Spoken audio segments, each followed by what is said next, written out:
Salam sejahtera untuk kita semua. Perkenalkan, nama saya Nehemia Nugraha Parasian, mahasiswa program studi Sastra Batak, Fakultas Ilmu Budaya, Universitas Sumatera Utara, dengan nomor induk mahasiswa 190703009. Video kali ini diperuntukkan untuk memenuhi ujian akhir semester mata kuliah tradisi lisan. Ucapan terima kasih dan salam hormat kepada dosen mata kuliah, kepada Bapak Profesor Dr. Robert Sibarani, MS.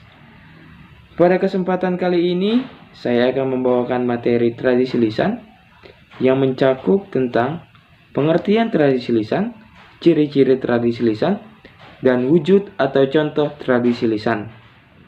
Saya akan mulai ke pembahasan yang pertama, yaitu tentang pengertian tradisi lisan.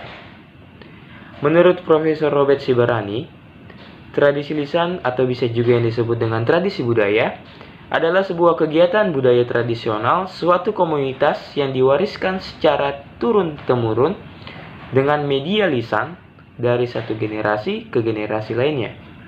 Baik tradisi itu berupa susunan kata-kata lisan atau secara verbal, maupun tradisi lain yang bukan lisan atau secara non-verbal, atau bisa juga kita sebut dengan secara tulisan. Tradisi lisan juga merupakan tradisi yang terkait dengan kebiasaan atau adat istiadat, menggunakan bahasa lisan, menyampaikan tentang pengalaman sehari-hari dari seseorang kepada orang lain. Dan pengertian yang ketiga adalah tradisi lisan juga merupakan pesan atau kesaksian yang disampaikan secara lisan, secara turun-menurun dari satu generasi ke generasi lainnya. Terdapat 3 urgensi tradisi lisan yang berfungsi untuk dipelajari dan diketahui kandungannya. Yang pertama adalah remembering the past, atau bisa juga disebut dengan mengingat masa lalu.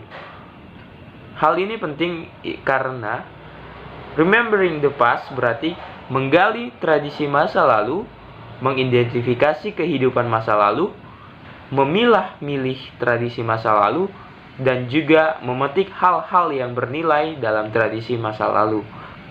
Dan yang kedua adalah understanding the present, atau bisa juga disebut dengan memahami masa kini. Kenapa ini penting? Karena ini berfungsi untuk mengetahui permasalahan kehidupan masa kini dengan kelebihan dan kekurangannya, memberikan solusi pada permasalahan saat ini dengan mengimplementasikan nilai-nilai tradisi masa lalu. Jadi yang kedua ini sangat berperan penting atau saling keterkaitan antara satu dengan yang lainnya. Dan urgensi ketiga adalah preparing the future, atau menyiapkan masa depan. Artinya adalah melakukan sesuatu yang berguna pada generasi sekarang ini untuk menumbuhkan karakter berdasarkan nilai-nilai dari tradisi untuk penciptaan atau kedamaian dan kesejahteraan untuk masa depan. Saya lanjut ke pembahasan yang kedua, yaitu tentang ciri-ciri tradisi lisan. Ciri-ciri tradisi lisan yang pertama adalah merupakan kegiatan budaya atau kebiasaan yang diturunkan dengan media lisan, baik ada maupun tidak ada unsur verbal dalam wujud kebudayaan tersebut. Yang kedua adalah memiliki performansi. Ciri ini berfungsi untuk membedakan ruang lingkup tradisi lisan. Apakah tradisi tersebut termasuk ke dalam folklore lisan, atau sastra lisan, atau juga folklore sebagian lisan. Kata kunci dari ciri ini adalah tradisi lisan merupakan suatu peristiwa. Peristiwa itu erat hubungannya dengan konteks, situasi, dan kejadian. Contohnya adalah dongeng, itu bukan tradisi lisan, tetapi mendongeng itu merupakan tradisi lisan, karena di situ berupa pertunjukan atau suatu kegiatan. Ketiga adalah dapat diamati dan ditonton. Ciri ini menyiratkan bahwa tradisi lisan memiliki pelaku dan penonton. pelaku sebagai pihak yang mempertunjukkan tradisi lisan tersebut, dan penonton sebagai pihak yang menyaksikan tradisi lisan. Ciri yang keempat adalah bersifat tradisional. Tradisi lisan harus mengandung unsur etnik. Tradisi lisan dapat dilacak asal-usul kemunculannya, dan juga adanya revitalisasi pada suatu tradisi lisan yang menunjukkan bahwa tradisi lisan itu memenuhi kriteria bersifat tradisional. Yang kelima adalah diwariskan secara turun-menurun. Tradisi lisan harus diwariskan secara turun-menurun dari generasi satu ke generasi lainnya, dan minimal adalah 3 generasi sebelumnya. Yang keenam adalah proses penyampaian tradisi lisan dari mulut ke telinga. Dan yang ketujuh adalah mengandung nilai-nilai dan norma budaya. Manfaat nilai dan norma budaya ini adalah untuk menata kehidupan masyarakat dan menyelesaikan problem kehidupan yang arif pada masyarakat sekarang. Dan yang kedelapan adalah memiliki versi-versi. Tradisi lisan berpotensi memiliki ragam bentuk atau varian. Jika perbedaan antar tradisi dalam lingkup kecil disebut varian, dan jika perbedaan mencolok dan besar disebut dengan versi. Yang kesembilan adalah milik bersama komunitas tertentu. Dan yang ke-10 adalah berpotensi direvitalisasi dan diangkat sebagai sumber industri budaya. Selanjutnya adalah wujud tradisi lisan. Wujud tradisi lisan bisa dibagi menjadi 3. Yang pertama adalah tradisi berbahasa lokal. Tradisi berbahasa lokal adalah tradisi yang menggunakan bahasa etnik atau bahasa daerah setempat. Contohnya adalah dalam tradisi Batak, yaitu adalah perhalaan Batak. Wujud tradisi yang kedua adalah tradisi beraksara lokal. Tradisi ini adalah menggunakan aksara lokal atau daerah setempat. Contohnya adalah dalam Batak, yaitu seperti Tarombo Marga dan juga mantra-mantra yang digunakan oleh seorang dukun untuk melakukan pengobatan. Yang ketiga adalah tradisi berkesusastraan lisan. Tradisi ini bisa dicontohkan seperti perumpamaan atau perumpamaan daerah setempat, peribahasa rakyat, atau tradisi penyebutan ungkapan tradisional. Dan yang lainnya adalah berpuisi rakyat, bercerita rakyat, dan juga menabalkan gelar bangsawan. Contoh wujud tradisi lisan yang ada di Indonesia antara lain adalah 1. Upacara adat Saur Matua.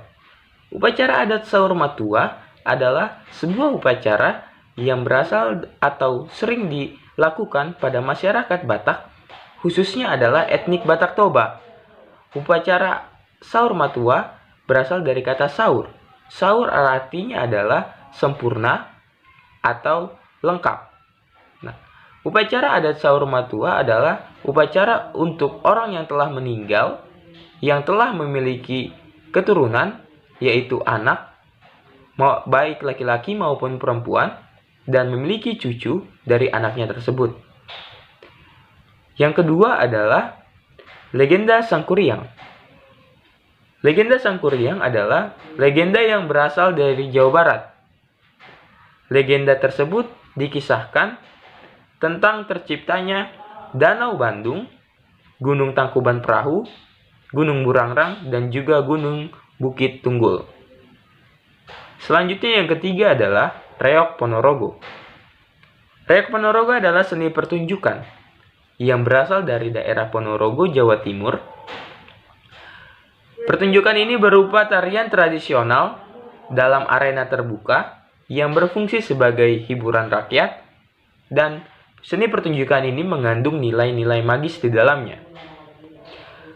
Penari utama dalam kesenian atau seni pertunjukan ini adalah orang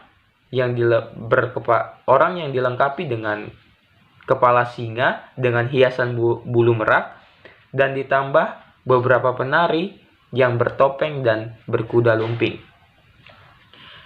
Contoh wujud tradisi lisan yang ada di Indonesia selanjutnya adalah wayang kulit. Wayang kulit adalah sebuah seni pertunjukan teater boneka yang ada di Indonesia. Kumpulan lakonnya bersumber dari legenda dan kisah lisan sastra dari tradisi India dan Jawa. Dalang atau pemain boneka menggelar pertunjukan di depan layar lebar dan menghidupkan wayang-wayangnya dengan menirukan berbagai suara dan bunyi-bunyian.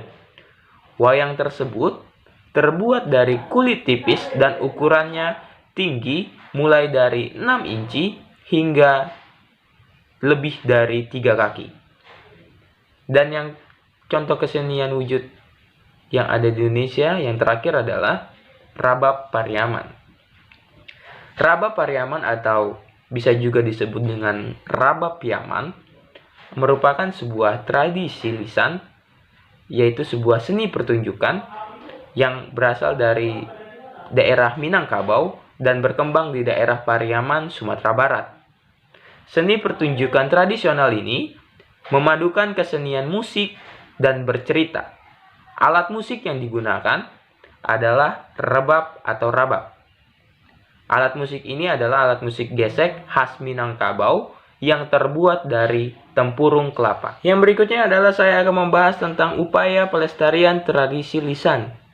Menurut saya, upaya yang bisa dilakukan adalah yang pertama, pewarisan tersebut dilakukan dengan cara sosialisasi adat dan kebiasaan baik yang dilakukan oleh seorang pemangku adat atau ahli dalam adat istiadat tersebut, dan mensosialisasikan kepada masyarakat setempat bagaimana awal mula tradisi lisan itu ada, dan bagaimana perkembangannya, dan bagaimana cara untuk menghargai tradisi lisan tersebut.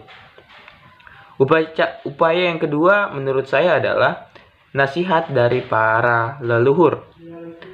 Nasihat ini dilestarikan dengan cara menjaga nasihat tersebut melalui ingatan kolektif anggota masyarakat daerah setempat, dan kemudian disampaikan secara lisan atau secara verbal turun-temurun dari generasi satu ke generasi lainnya. Dan yang terakhir menurut saya, upaya yang bisa dilakukan adalah membuat suatu peringatan kepada semua anggota kelompok masyarakat setempat berupa lukisan serta perkakas sebagai alat bantu hidup serta bangunan sebuah tugu dan sebuah makam. Sampailah ke penghujung materi yang saya dapat sampaikan pada kesempatan kali ini. Di sini saya mengambil beberapa kesimpulan. Yang pertama adalah tradisi lisan tidak semata sebagai kekayaan warisan budaya masa lalu, tetapi juga memiliki peranan penting pada masa kini dan juga masa yang akan datang. Seperti urgensi tradisi lisan yang saya sampaikan di awal tadi, ada 3 urgensi tradisi lisan, yaitu adalah remembering the past atau mengingat masa lalu, dan understanding the present atau memahami masa kini, dan urgensi yang terakhir adalah preparing the future atau menyiapkan masa depan. Berikutnya adalah kesimpulan. Pengembangan tradisi lisan dapat dilakukan dengan cara merevitalisasi nilai tradisi, mengapresiasi pelestari tradisi, dan sosialisasi pengembangan tradisi serta karakter dan pekerti bangsa, serta mengadakan pelatihan pelaku tradisi. Yang selanjutnya, kesimpulan yang ketiga, adapun pemanfaatan nilai tradisi dilakukan dengan penyebarluasan informasi, pagelaran atau pergelaran dan pameran, dan pengemasan dalam kajian. Pengemasannya yaitu adalah sebuah bahan kajian dari tradisi lisan. Dan kesimpulan yang dapat saya sampaikan yang terakhir adalah perlindungan, pengembangan, dan pemanfaatan tradisi lisan tersebut menjadi tanggung jawab masyarakat dan juga pemerintah untuk membuat sebuah aturan-peraturan dalam upaya pelestarian nilai-nilai pada tradisi lisan di Indonesia. Demikianlah materi yang dapat saya sampaikan pada kesempatan kali ini. Semoga materi ini dapat bermanfaat bagi kita semua. Dan tidak lupa juga saya mengaturkan permohonan maaf yang sebesar-besarnya apabila ada kesalahan secara lisan maupun tulisan. Akhir kata, semoga kita dapat bertemu di lain waktu. Horas, horas, horas.